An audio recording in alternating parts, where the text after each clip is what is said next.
नमस्कार दोस्तों। तो कैसे हैं आप लोग। चलिए फिर बात करते हैं एक नई मूवी के बारे में। लेकिन ये मूवी सिर्फ उन्हीं लोगों के लिए है जो दिल से मजबूत हैं, क्योंकि अगर जो दिल से कमज़ोर हैं उन लोगों ने मूवी देख ली तो उनका मरना तय है या फिर बेहोश होना तय है।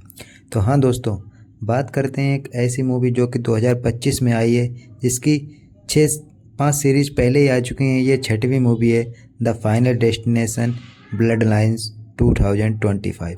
इससे पहले दोस्तों 5 मूवी आ चुकी हैं और जितनी मूवियां हैं उनमें सभी में एक दुर्घटना दिखाई गई है, जिसमें लोगों को अलग अलग पैटर्न से लोगों की डेड होती है। तो इसी तरीके से ये भी मूवी बनाई गई है। जितनी जितनी भी 5 मूवी हैं उनमें एक अलग और अजीब तरीके से लोगों की जान जाती है। कहीं लोगों का कटना या कहीं ऊपर से गिरना, ऐसे अलग अलग एंगल से लोगों की जान जाती है। तो ये मूवी जो हमारी फाइनल डेस्टिनेशन 2025 में आई है, ये भी एक ऐसी ही मूवी रहने वाली है। तो जो स्टोरी है, एक कॉलेज की लड़की है, उसको सपने में दिखाई देता है कि उसकी जो नानी थी वो एक स्काई टावर पे गई थी और वो स्काई टावर क्रैश हो जाता है, जिसमें लगभग हज़ारों लोगों की डेड हो जाती है।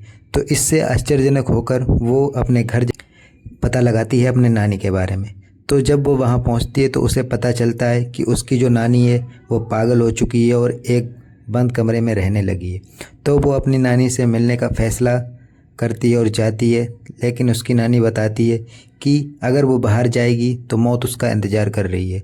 मौत उसकी फैमिली का चारों तरफ इंतज़ार कर रही है।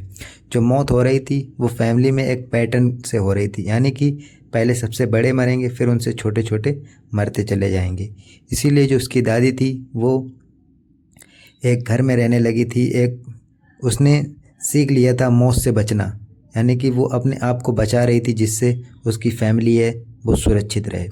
लेकिन जो उसकी बेटी थी वो नहीं मान रही थी।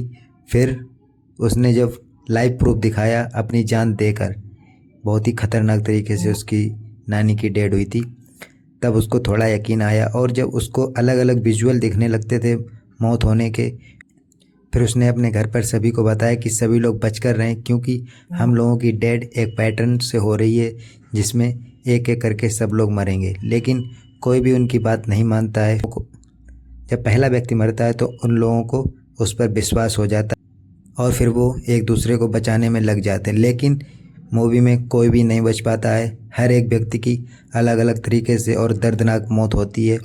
ये मूवी कमज़ोर दिल वालों के लिए नहीं है। अगर आपने और एक एक्साइटेड मूवी देखना चाहते हैं, एक अमेजिंग और अलग तरीक़ा का सिनेमा देखना चाहते हैं और आपको मौत देखने में मज़ा आता है, तो आप ये मूवी आराम से देख सकते हैं। अलग अलग जितने भी सीन हैं बड़े ही ख़तरनाक हैं और आपको देखकर वाकई मज़ा आ जाएगा। तो दोस्तों, जुड़े रहिए हमारे साथ। अगले मूवी रिव्यू में फिर मिलेंगे।